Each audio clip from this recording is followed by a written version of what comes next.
out ways to come and do it.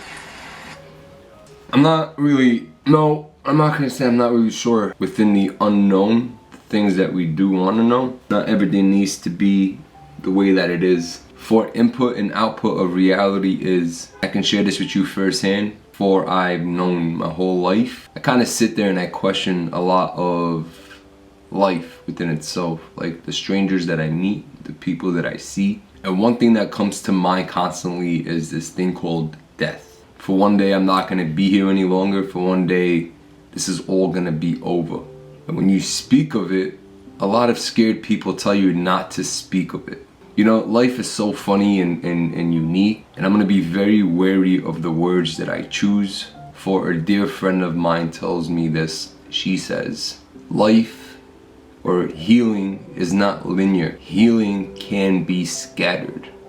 For what I got out of that, meaning that sometimes when you're healing and sometimes when you're going through whatever trauma that it is that you're going through, certain voices, certain parts, like this post-traumatic stress thing that we call, we're jumping from within one cycle to another. Think about like a shaken soda and you open it and it bursts out into so much foam.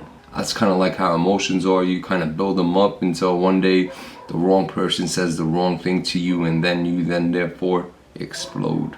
But there's a saying that this girl used to tell me, this is besides the friend that told me that healing is not linear. She would always tell me to remember death.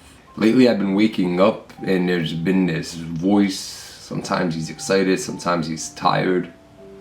And I've noticed the inputs and the outputs that we put into this thing called life is the result of our reality.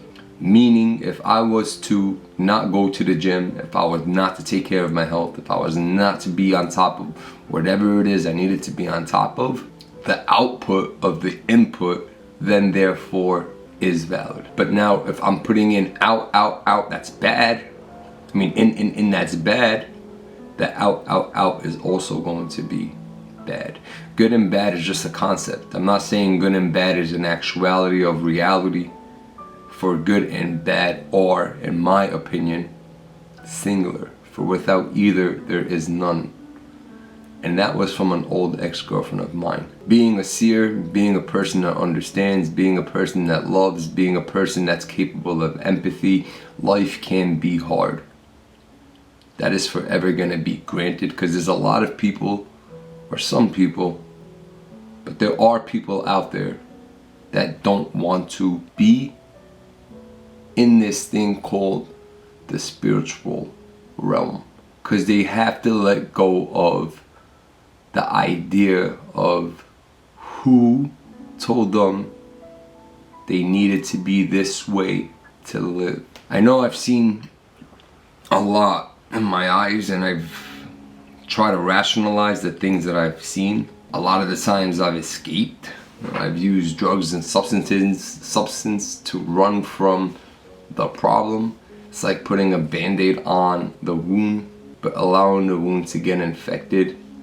And then one day that pain's gonna hurt so bad that you're just gonna be like, I am tired of this. My body lately has been feeling so free. So free from the idea. But I mean by idea, I mean the idea that I thought I needed to be something else rather than just being in this point of time. Remember death always, for life is. Death is certain, life is uncertain. Because life is unpredictable. You just never know. I feel so much moving out as I speak. I'm a very volatile person. I can go from high to low, low to high. I'm tired of playing the devil's game, for the devil's game can burn. So much knowledge in playing with the devil.